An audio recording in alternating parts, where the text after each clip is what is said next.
we're all fans of vampires and werewolves and tribrids and hybrids, but what about the only guy that stayed human and survived all 8 seasons?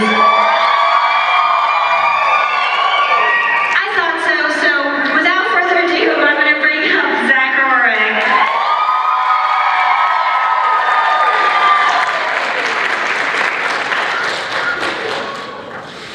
You can take your pick of chairs and also microphones, apparently. Howdy. I feel like I am at Comic-Con. Don't you? No one's there. Okay. How you guys doing? This is a little more freedom. Oh, cool. We have names.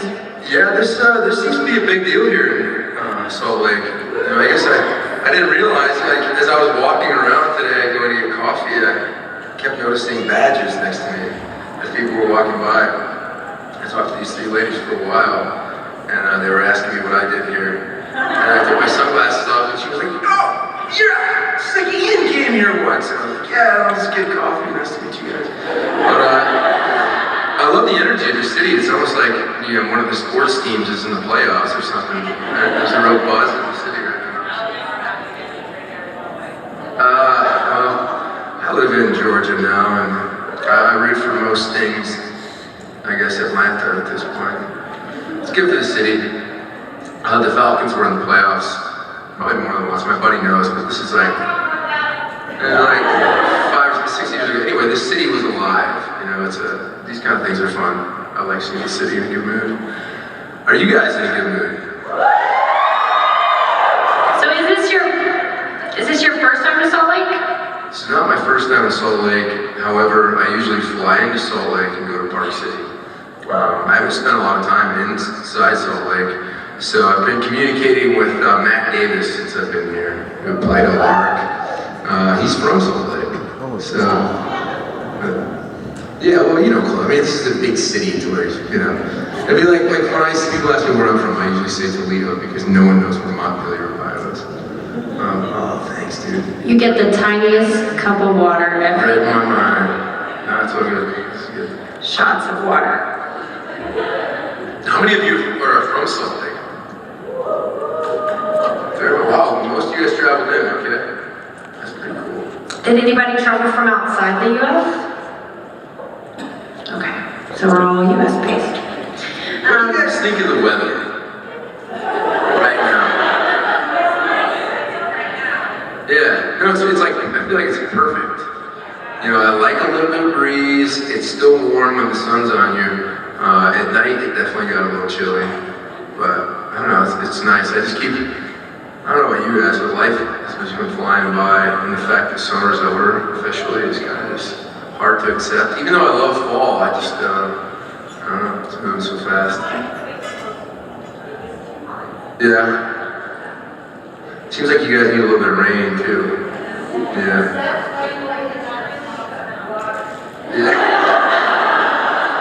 We came in on a pretty crazy storm on Thursday. Yeah, our turbulence was pretty nuts. It was like what woke me up a lot.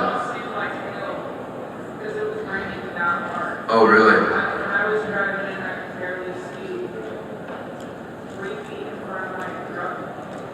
Jeez. I bet. I just did a FanCon.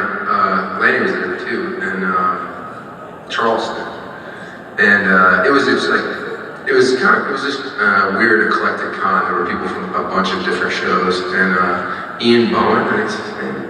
Ian Bowen. Yeah, he's from Yellowstone, and I'm a huge Yellowstone fan, so I wanted to talk to him. I feel like we'd get along, kind of similar dudes. And I'm on the plane, hadn't met him yet. Everyone told me he's like a blast, and we went on a crazy storm. And I kid you not, I wake up to see Ian Bowen coming from out of the bathroom to walking down the aisles of the plane, having his hands on both sides of the chair and watching him come all the way up to where his head hit the ceiling from turbulence. It was nuts.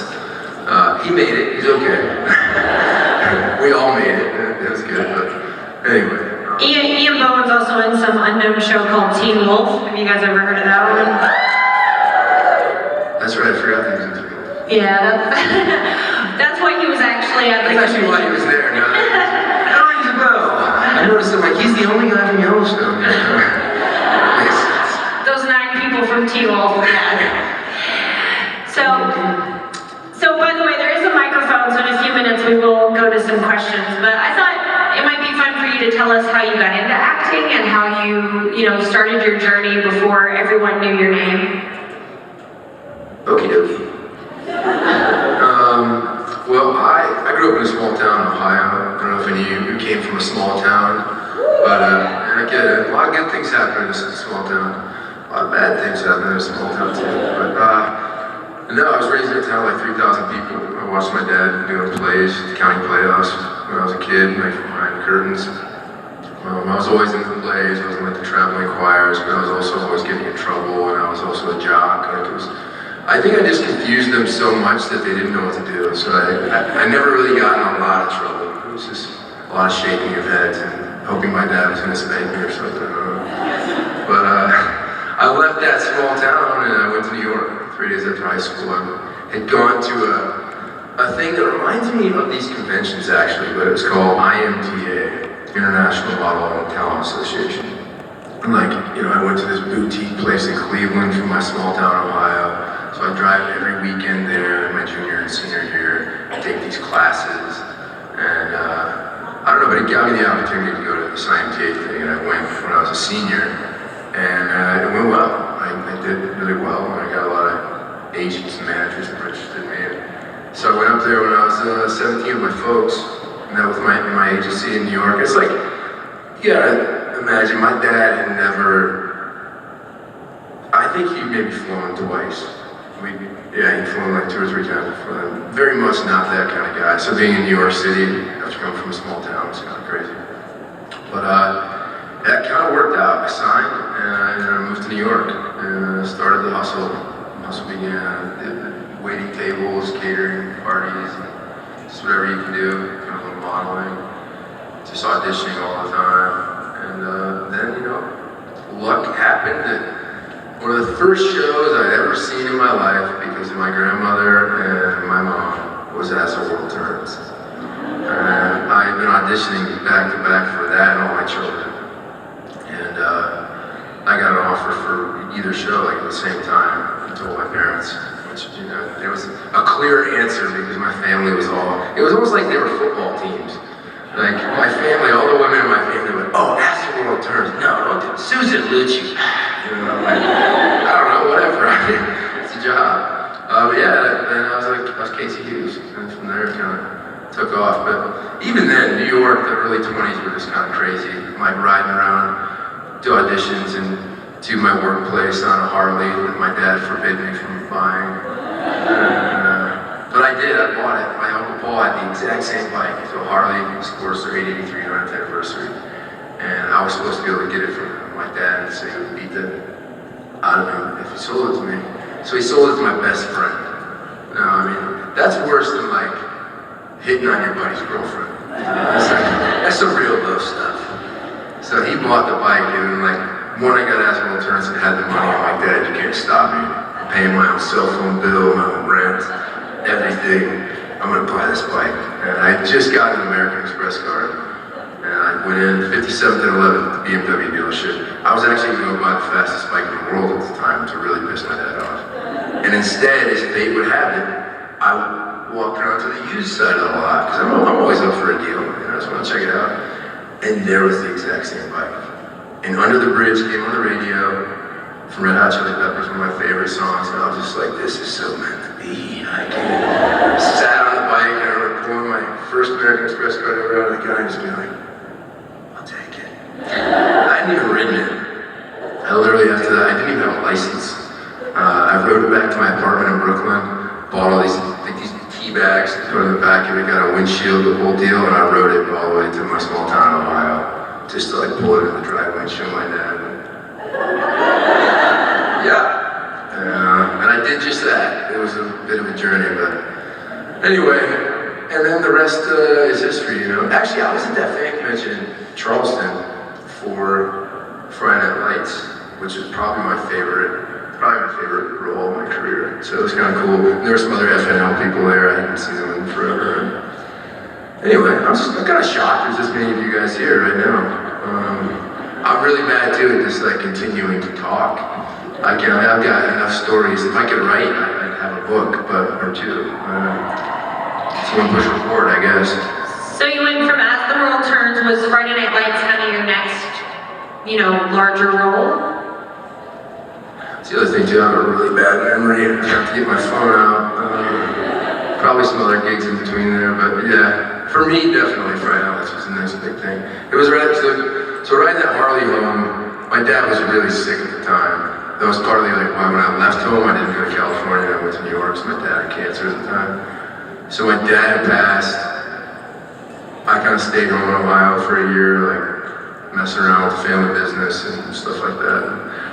Then I went to LA to kind of, get it going again. And Amanda Seyfried actually let me stay in her apartment. Really helped me out. She was so good. She like left post-its all over the apartment, or like where everything was. But yeah, then it was like a dark, kind of period. Dad just died. I show up to Friday Night Lights for the audition, and I've got a pair of tight Levi jeans on, cowboy boots, and a white T-shirt. And I just remember sitting. I auditioned for the quarterback, J.D. McCoy, and I wasn't even close to being that. Jeremy Sumter got it. He was a lot younger than I was. But I just like sat down in the chair, crossed my legs a certain way, whatever. I didn't get it, and like 6 weeks later, I got called, and like, Friday Night Lights said they wrote a role for you. Just from like that little meeting. And I don't know, it was just kind of nuts, because it was like I wasn't even in a place where I could perform. I was in like just a kind of a weird place. But my agency got me the appointment, so I was like, I'll show up. I can at least do that and talk. And I did. And then thus Cash was born.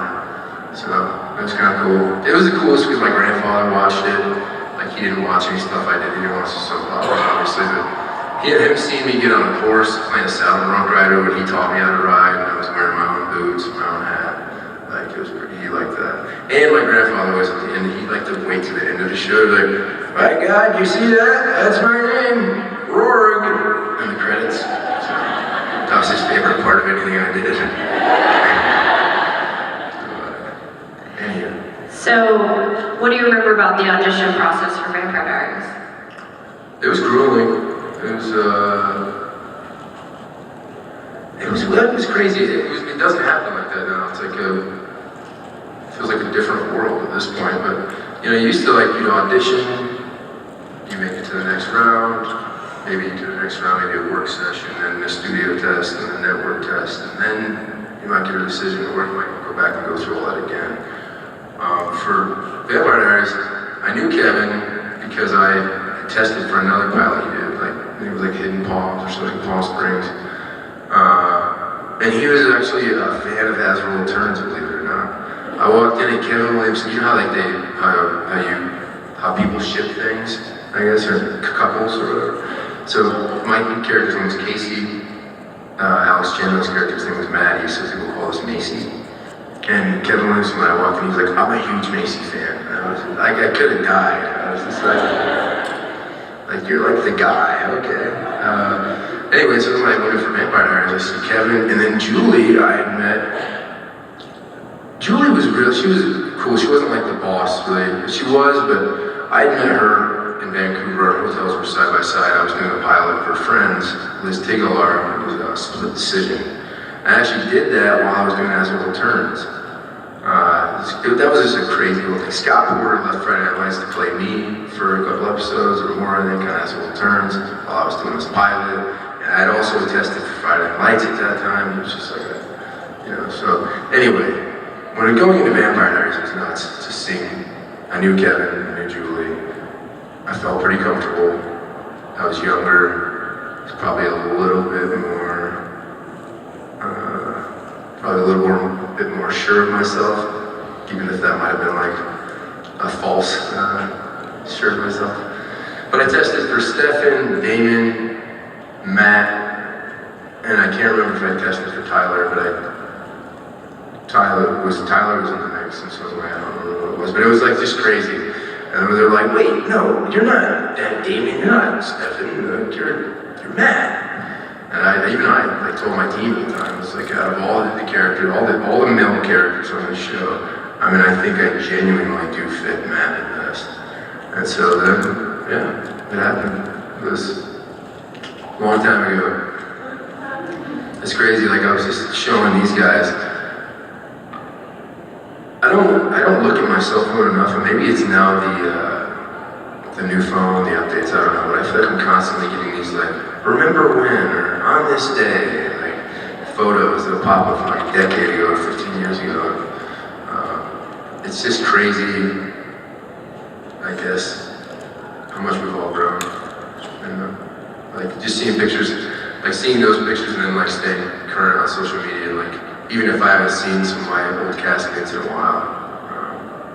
I don't know, and the fact that I'm sitting here still talking about it, it really all comes back to one moment. I've said it several times, but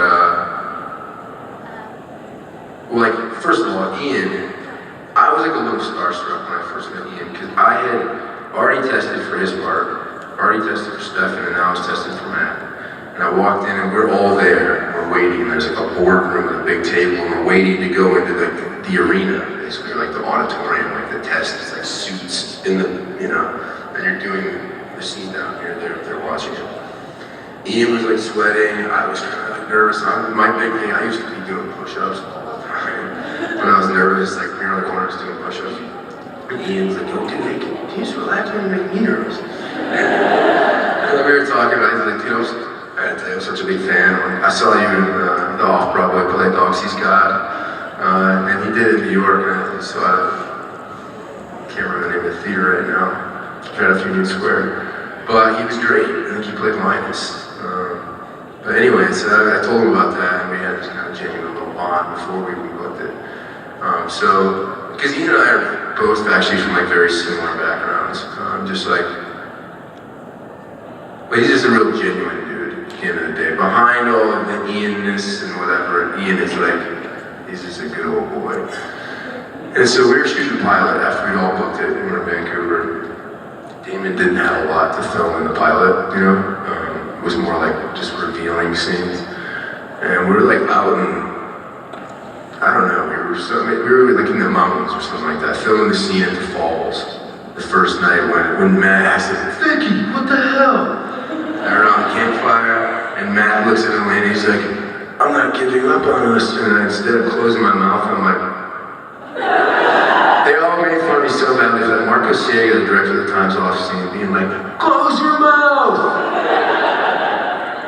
Really killing the moment here, Marcos. Anyway, so I popped up into the naked trailer. I remember it so clearly because we were down in this park. I had to climb up this kind of hill. I wasn't supposed to. I was supposed to go all the way around, but I could see where I was going, so I just went through this stuff. And I popped up in the trailer, and he was like, oh, hey, bud. Didn't have a shirt on, had the little cape over him, just get some hair stuff done. And I was just telling him about the day, and I was filming, and I was really excited. And he just went like this, and he said, get ready for the ride of your life, kid. And I was just thinking in my head, like, yeah, I mean, this is cool, this does feel different, I don't know. But I mean, that was 2009, and here we are, so it's pretty wild. He was right. There is a mic in the middle, so if you do have a question, if you want to line up there, we'll take some questions as we go along. But do you feel like that, Matt being the guy that he was friends, but he was really not, super happy about the vampires, would Zach have taken the same stance if vampires were alive here? Do you think Matt should have been a little bit more cool with his friends being vampires and werewolves? Well, my real, Zach's personal answer, I deal with all sorts of different classifications of individuals on a regular basis. And as long as they're not infringing on me, my rights, and my family's, it's all good. But, so I think probably where Matt was, Matt ended up giving in a bit, so. If you want to step up into the mic and tell us your name. We met yesterday. Yeah. I love your outfit. Maybe step a little closer to the mic? No. I don't think it's you. I think the mic's not on. I don't know where the tech is. So you might just, if you speak, I can repeat your question. So, no, I'll just, you ask and I'll repeat it. So it's kind of I can hear you. hardish questioning. So out of everyone in Vampire Diaries, who was the nicest and who was the meanest and who was the more drama? Do you mean the characters? Because People, it's a little too deep, a little bit too close to home. It's a little too close to home. Here's my safe answer. Man, it was all gravy, baby. they're all still pretty much friends today, so. Yeah. No, even if we haven't seen each other in a long time, if they were here, they would walk in. We're all on a hugging basis. Do we all have little things that would probably annoy one another? Absolutely. I don't know if it's fair for me to say what those are, because they might not annoy me now. Who knows? I don't know. But I honestly don't think, because we as a cast talked about this several times. We didn't really have a lot of that. It didn't, everything we all had just a really kind of a really good respect for each other. And How about if you had to be stuck on an island with 3 of them? Who would be your top 3? You love them all, but maybe we'll just simplify that question.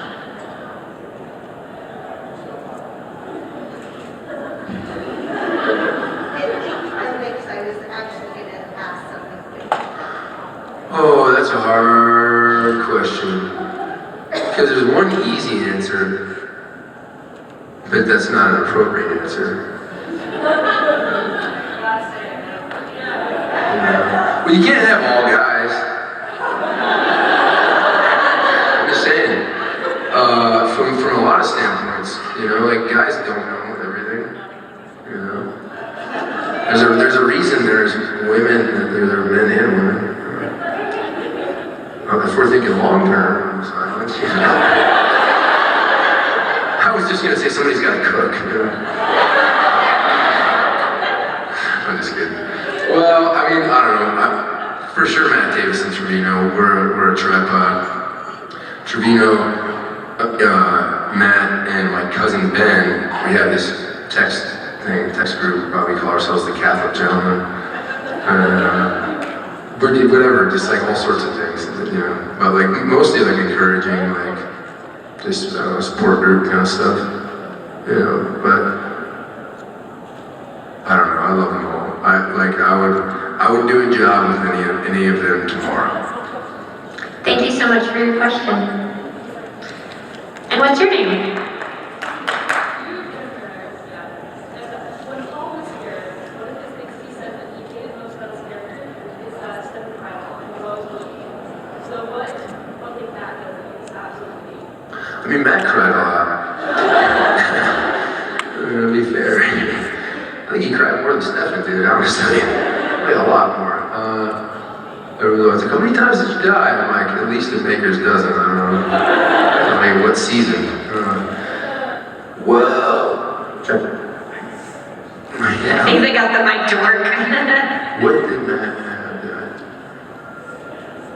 I didn't really like Matt's hair.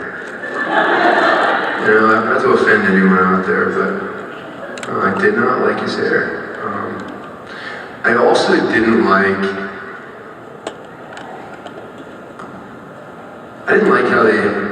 how they shied away. I don't remember what season it was, but Matt and Bonnie are out on a killing spree, killing vampires. We're on this open road, Mystic Falls sign to the left. I can't remember if I shot this guy with a crossbow or a shotgun or something. I don't remember what, but I run over and I earmuffs. I basically stomped his head in, boop. And I kind of thought that was interesting. I wanted to explore more of that, but they pulled back on it. Why can't Matt be violent? Why is Matt always crying? Wrecked and I also didn't really. It was cool the first time I got to learn about it, but spending 13 hours underwater and a truck, depending on one of your castmates to pull you out. That's a lot of trust. And, you know, you prune up, so I didn't like that. Anyway. You did get to kill an original, though. They killed an original. The very first person to kill him. Yep, I think I killed Finn. If you guys want to get a signed steak, you stop by the table later. He's got some steaks you can get signed too. Go ahead. Hi. So I kind of have a two-part question. First of all, did you get a chance to read the books? And if so, do you think you played Matt well? And then the second part is, did LJ Smith ever show up on set? And did they help at all with the show? Or? No, as far as I know, LJ didn't have anything to do with it. I don't think Julie or Kevin, you know, worked with them at all. I don't really know how that works out. I think that was more an Alloy Entertainment situation. That it was acquired by them, the literary content. I think Kevin and Julie were kind of able to mold it how they wished. No, she never came on set. I think it's a she. I'm not sure. No, as far as I know, never appeared on set. And I did not read the books. Do you plan to read the books? Probably not. Sorry, I just had to be honest. I have 19 first cousins, and most of them read them as soon as I booked it. And so I was just like having them tell me about it the whole time. Yeah, I mean, in my opinion, you played them really well. It's just they kind of ran away with the whole storyline after season 1. Like, Oh, absolutely. Yeah, no. But as far as like how I kind of played him, a lot of it honestly came from the influence of my cousins. They read the books. They know me, and like I feel like she played Matt a little more like. At least you had that. That's good. Yeah. I mean, also I think in the books Jeremy was like a 4-year-old girl. No. Yeah. Sounds like she read the books. I did, but it was so long ago. It was before the show came out. So I think that Jeremy Gilbert was actually a girl in she the didn't even book. have a sibling in the books. Pretty She sure. was my own. Someone in here. Yeah. Which I didn't know that. Steven didn't know that until we were at a convention, and someone pointed it out to him. That's awesome. Well, thank you. Yeah, thank you. Hi, what's your name? Hi, I'm Tana, and my question is, out of the Vampire Diaries originals and legacies, Could which you is guys your talk a little favorite? closer to the mic? Which is your favorite to like just watch or enjoy? Or Out of Vampire Diaries, the legacies and the originals. Well, I don't think I ever watched the originals, unfortunately. I may have watched the episode I did. But I don't know, because I also didn't watch all Vampire Diaries. Like season 1, I watched every episode. Maybe season 2 as well. Season 3 probably. But I don't think I did after that. Certain things I would want to watch that I really cared about, that I thought were really cool, that I remember we did or we trained beforehand. But it's just like, after a while you're so immersed in it, you know, like kind of just living in it. I watched Legacies a fair amount, just to keep, I don't know, it's just fun to watch my bud, you know, see Matt doing his thing. I mean, I watched, this isn't the same family of shows, but, and I didn't watch all of it, but I watched quite a bit of Roswell. Just cause, yeah, my boy Torino, you know, I'm gonna watch that. Yeah, he did really good. And then my daughter actually watched this, she loved it. So I was ashamed that came to an end. But I think that either way, the fact that in 2009 we started the Vampire Diaries, those 3 shows essentially are still kind of living on now. It's just incredible. I don't know, I really, hats off to Julie and Brett and Kevin. I forgot his name for a second. So yeah, this is pretty crazy, but I didn't watch it, so. Thank you. Hi, what's your name? Get closer to the mic, he said. My name is Tabitha. Wow, I'm too close. So my question is not Vampire Diaries related, even though I love it. But you were in a few episodes of The Gifted. If you could have whatever mutant power that you could, Pulse. yeah. So you would choose his superpower? I thought it was a pretty cool, unique superpower. Yeah, if I were to play a mutant like that, I think it'd be kind of fun. I mean, if like this entire room, this was a convention of mutants, I would have dominion over you all. You know? And now you're just a person. So I don't know, I thought that was pretty bad. Yeah, I liked that show. I was kind of disappointed that that didn't go further. Yeah, my favorite character is Polaris. Which one is she? She's technically Magneto's daughter, but it's not. Who played her? I don't remember. Oh, okay. She's got black and green hair. Oh, yeah. She's one of the main characters. But like, she's not well known. Like, most people know Scarlet Witch, and I like that My the buddy show was on Blair, her. I can't remember, Blair played the like Native American character, I think. Is that what it was? Thunder? Yeah. It's been a while since I've seen the game, to be Anyway. honest. Well, yeah, that would be my, I'll say that would be my superpower. But I always say too, human kick. You know, do you know what that is? In comic? Yeah. It's kind of like a vampire, but cooler. Anyway, Awesome. Thank you. thank you. Hi, what's your name? Hello, my name is Kimia, Hey, and Kimia. I thought I was a big fan of the show. And the two girls back here are like have tears because they're like dying right now. Like they're waiting. I have to deal with their watching the episodes over and over and over. I'm just like, oh, I hear Matt's voice in my dreams. It's like, anyway. Do you now?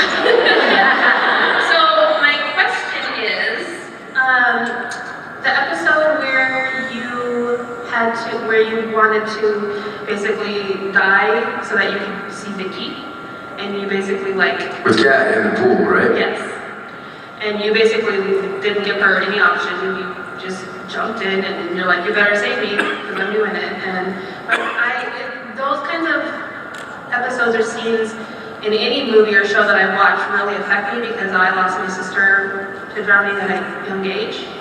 And so anytime I see that kind of thing, it's hard. But I was just curious as to how it was for you to try to depict that scene. Was it hard to, I mean, was it hard to like channel that headspace? Because that's kind of a like darker scene to shoot, you know? Yeah, I mean, that was a tough one for me. That was actually, I can't remember what they said about it. It was like a TV guide, most watched episode of television or something like that. It was written by Michael Narducci and John Barron directed it. It was a long day. Because here's the thing, I don't know, I'm just like everyone else, I've lost people in my life too that I wish I could see again. And so as an actor, you know, you're taking a lot of things that aren't real, and you're taking a lot of things that are real, and putting them together, and sometimes, you know, that can be confusing, so you have to be careful in your process so you're not stuck in a state of grief, I guess. So, you know, I don't know, basically what you're saying, it was the same thing, it was a little bit tough. Also, too, I'm sure I'm not alone.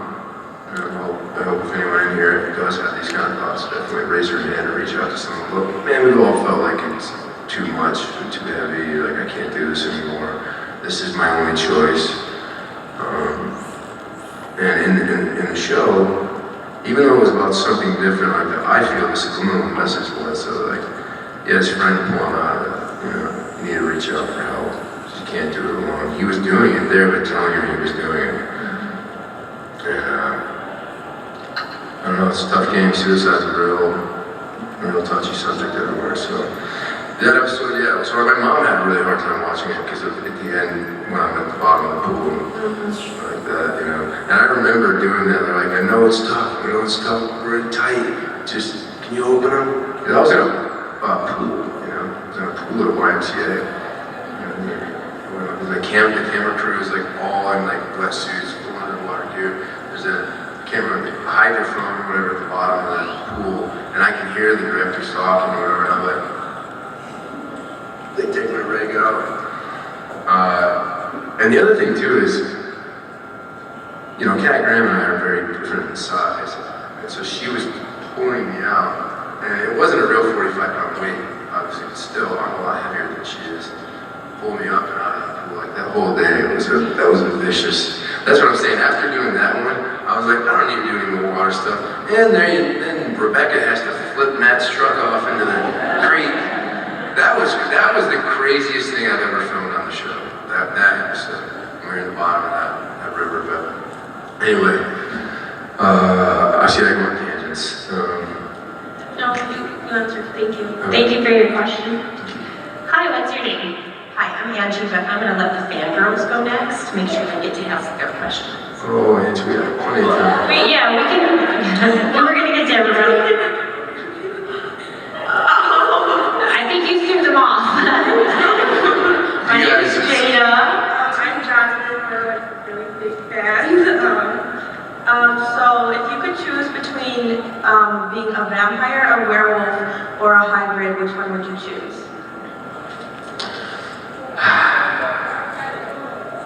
Yeah, or a doppelganger.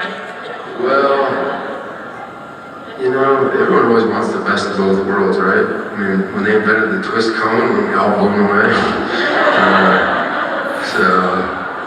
don't know, it's probably a hybrid. But sometimes I feel more like a werewolf. You know, just kind of come to and wonder how you got there. Thank Okay, you. hold on, real quick. How old are you guys? I'm 15. I'm 12. You're 12? Okay, makes sense. My daughter has the same pair of jeans. It must be an in thing right now. Okay. She's a 6th grade too, so that's not. Anyway, if you have any other questions, you can ask her. You good? What was your favorite season to film? I mean the first one, but other than that, season 3. Season 8 was cool because everyone came back together. It was a big farewell. That was awesome. When Matt Davis's character came back, it was pretty sweet. Things changed then. He was a good glue for the cast. But anyway, thank you guys. Thank you guys. All right, you're back. Again, I'm Angie, don't film this because I'm skipping school to be here. I'm the teacher, it's all right. All right, so I teach 7th and 8th graders math. Okay. I try. Sometimes it doesn't work. So I texted a picture of you to my daughter who couldn't be here. And I think she was super jealous because she said, ask him how it felt to be the most useless guy in Mr. Calls. I know, really, right? Okay, but I'm gonna rephrase that. But if you could have had power, whether it's one that somebody had or one that nobody ever had, what power would you have liked to have seen Matt have? Other than apparently not being able to die. You're a phoenix. Well, I will say that ring was super badass because, you know, Matt's walking around looking super vulnerable and weak and he's like, you know, strong beings, other than the vampires that do what they could do on the show, like coming at Matt, and he's just like, I know I'm so weak, psych! Gotcha! I'm back. Okay, so you can say that to Kaylee, go, psych, and have to ring, right? There you go. Well, no, here's the thing, I will say this though, I can't remember what season it was, but it was when Melinda Clark came on to play my mom, who I just saw actually in Charleston. But her character was supposed to be a succubus. Oh. And she has this scene where she's making out with Damon and she starts like, and he's like, what the? And then they both figure out what each other are. Well, if that storyline would have continued, which I guess at the time Warner Brothers thought that was too much, you know, they already had Supernatural and whatever, so. If that would have continued though, that would have meant that Matt would have been basically the same as Merlin. It would have been an incubi, which is pretty rad. I was all for that, but never happened. Would have been great. Thank you. Thank you. Hey, I think you'd be great on Yellowstone. Thank you. You should audition. They used to film it in Park City, I think, but Well, one of these days. yeah. But then you would have been supernatural, and therefore the ring shouldn't have worked on you. Sorry, what's your question? What's your name?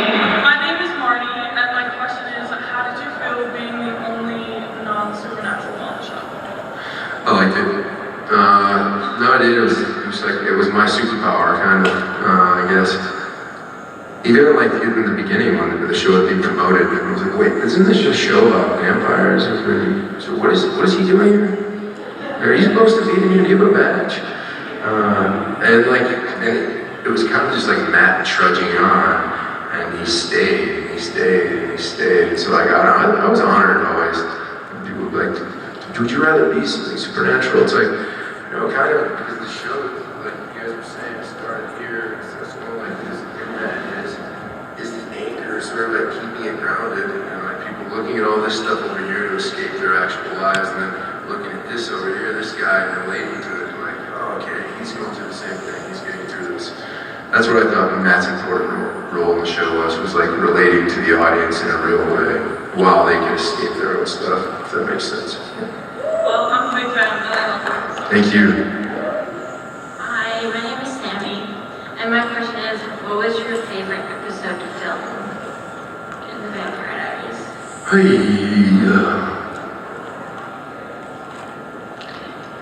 Real quick, so we have about 5 minutes left, so this gentleman's gonna be our last question. I mean, there were so many that I really liked. I will just take it back to the beginning. Season 1, we were doing the football stuff. Because Paul Wesley, I don't care, you can tell him, he couldn't throw a football to save his life. And so, like, John Dahl was directing. He was like a big film director, and he's kind of coming in, and like, we had all these big directors season 1 that were coming in as like favors and whatnot and stuff. Like, so it was just a pretty epic day. That was probably my favorite, because I played football, Trevino played football, and when we were putting the pads on, actually, we were both like getting back into our, and like wanting to hit each other kind of stuff. So that was probably my most favorite. Thanks for answering. I love you. Thank you. I'm Jenna, and my question is, I can't remember if Matt has an official like endgame relationship, because I honestly don't remember season 7 and 8 that well. But if he does, who is it? And if he doesn't, who would you have preferred it to be? Either out of the main cast or just some random person? Well, either way, I would hope to have seen Matt find happiness and like maybe start a family. I feel like Matt had all the core belief values to be a good dad. I really liked when Matt was with Rebecca. Honestly, I feel like it made the most sense.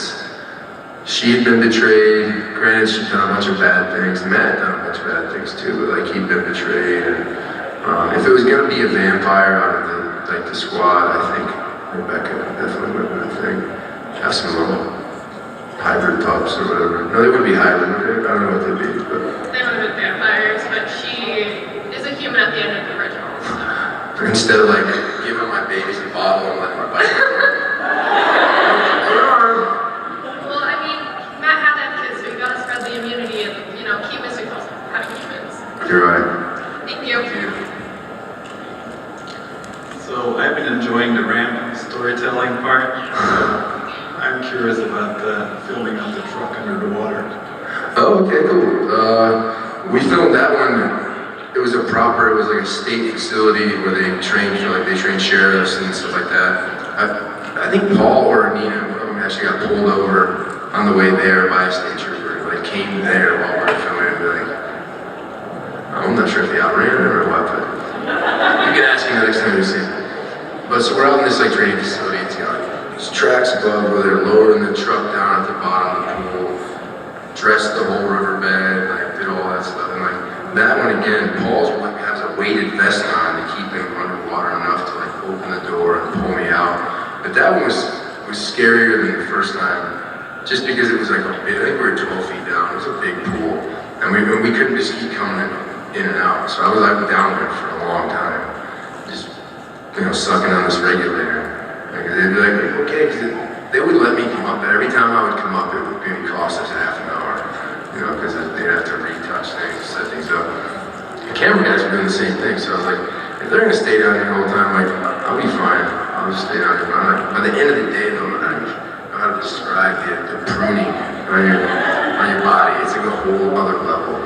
And Nina, luckily though, Nina was there with me for pretty much most of it when I was in the truck. But so we're in that truck, and through the floorboards, there's it looks like a hose coming up, and it had oxygen, so we could breathe through that or whatever. And then we're just set to go.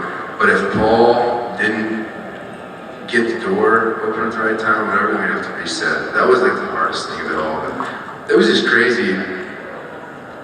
It was probably, I'm not kidding you, it was about the size of this room, of like a pool, and they had the whole thing dressed like it looked like actual bottom or whatever. It was really impressive. That's the answer. We're out of time. No, go ahead. No. You see the body go, yeah. I got you. Thank you. Yeah, thank you. Well, I think we could do one more quick thing before we leave. If you guys wanted to all line up in front of us here, Zach and I can stand up, we'll have this in the background, and we'll get a quick picture of all you lovely people on our panel today. Wouldn't that be fun?